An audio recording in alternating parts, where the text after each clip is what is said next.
we will use an addition layer. We have to add it.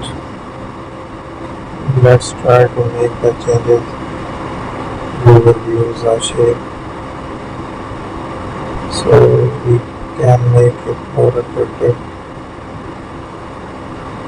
Also add a design here.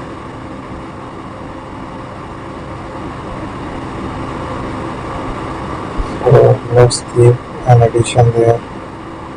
We have to make it some changes. Keep on editing there.